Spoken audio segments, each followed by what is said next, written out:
Hey guys, and welcome to another First Impressions video. Today we're going to be looking at Chronos Before the Ashes, which is another game by THQ Nordic.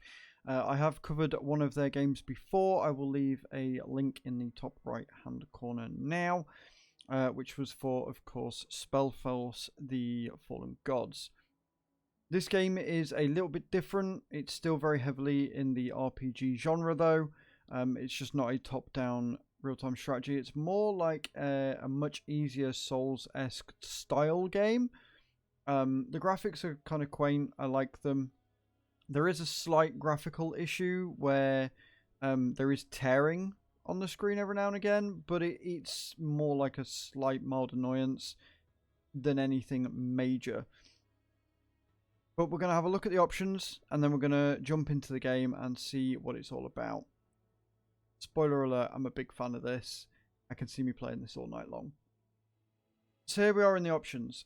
You actually get a lot of choice with this, which is really, really nice. You can have vertical sync on. I don't know why I didn't have it on already. Or you can just limit the frame rate as well. You've got all your advanced options here. Doesn't really go into too much detail of what each of the things are. Some tooltips would be nice at this point, just to let you know what it does and how much CPU or GPU it uses.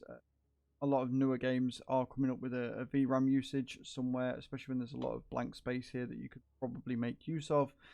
And then you've got your frame rate that you can set to your field of view. Your sound settings are all pretty standard, and you can completely rebind your keys, which is probably not a bad thing, because some of the default key bindings are a little odd. They're not too bad to get used to, but you might want to rebind some of them. Things like your inventory is bound to tab as opposed to escape, which is a little bit odd. Your caps lock is like your special move and stuff like that. Personally, for me, I didn't find it too much of an issue and just cracked on with it. But the options there if you wanted to rebind your keys to your mouse, if you've got special mouse with like all the buttons and stuff, or if you just wanted to make it more of a standardized layout. Let's jump into the game and see what it's actually all about. It is a lot of fun, so let's go.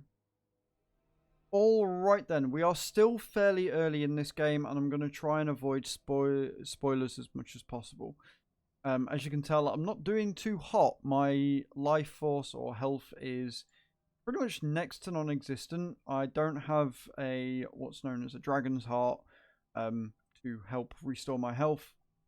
The very bottom red bar is your Dragonstone power, which I've recently just received, and when that becomes full, then you can imbue your weapon and do special attacks. The white bar is a stamina bar. So when I say it's very Souls-esque, you have a certain amount of stamina, and running will deplete your stamina. Trying to block will deplete your stamina. When you run out of stamina, you become open to attacks, and you are weak. This game has a lot of really cool sort of original ideas, one of which, or the biggest thing that they do, is they've got an age system. So basically, when you die, you age by 1 year. And what that means is that as this goes on, certain stats will not become available to you anymore. So basically, when you reach a certain age, you won't be able to buy strength stats anymore, but your arcane and your vitality stats, they will become more available to you, which is kind of cool. It's a really interesting sort of system that allows you to really make most of the fact that you died. You can get stronger from it. You can become more wise from it. You can do a lot of stuff. They've also got here traits that you can unlock when you reach these certain ages. And I think this is a really, really cool system that I don't think I've ever seen something like this before. If you have, please let me know in the comments down below if you've seen a system like this before. But yeah, so it's kind of cool. So basically, when you're younger, you want to be focusing on your strength and your agility to make you move much, much quicker and hit much, much harder. And then as you get older, the more you die, And from the look of the fact that you can go all the way to 80, I think dying's going to be a pretty big thing in this game. You want to start going for your arcane and your vitality to make the most of your magic and just kind of like as you become older, you become more mage-like. I think that's really cool. I do think it's a really, really nice system. So just bear that in mind. Also, you do tend to limp about a bit when you take damage, and so far the enemies and the combat, the enemies are slowly they're adding more to it, right? They're not just throwing a bunch at you, but at the same time they are adding more as you progress through the game. There are slight puzzles. You know, you've got to unlock certain areas. I died.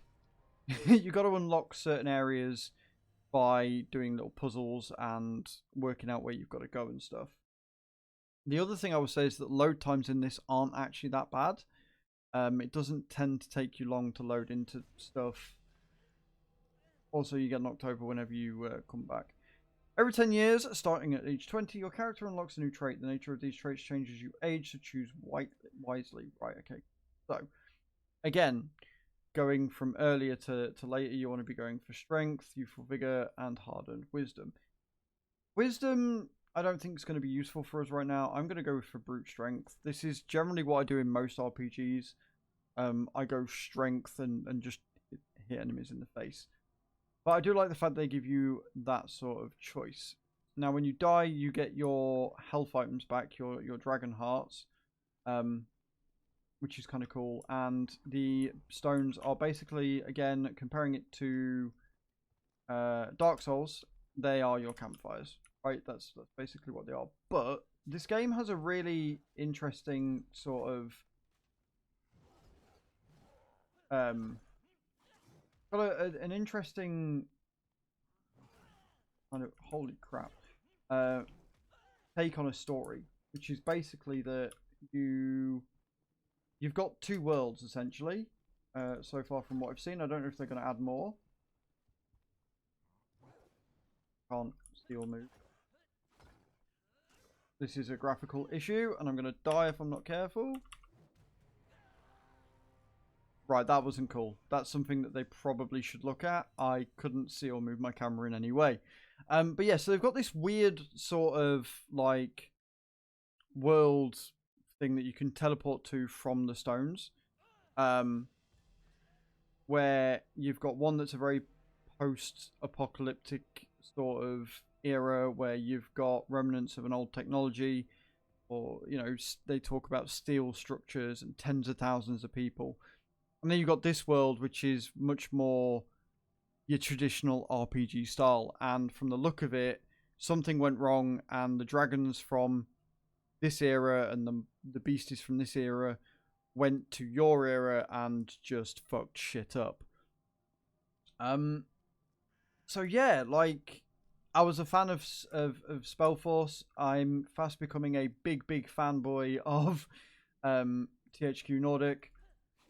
For very good reason. They make very good games with little to no sort of massive issues. Like, there's a few graphical bugs that I would like to maybe not be there.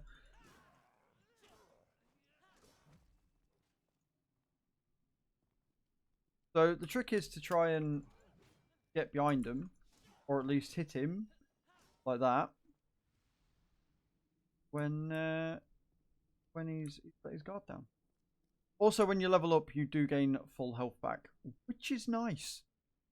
So we're gonna tab, and we're gonna again just go for straight up strength. We're just gonna go straight up strength as much as possible, hit him hard, and then we might actually go for some agility and make us a bit faster.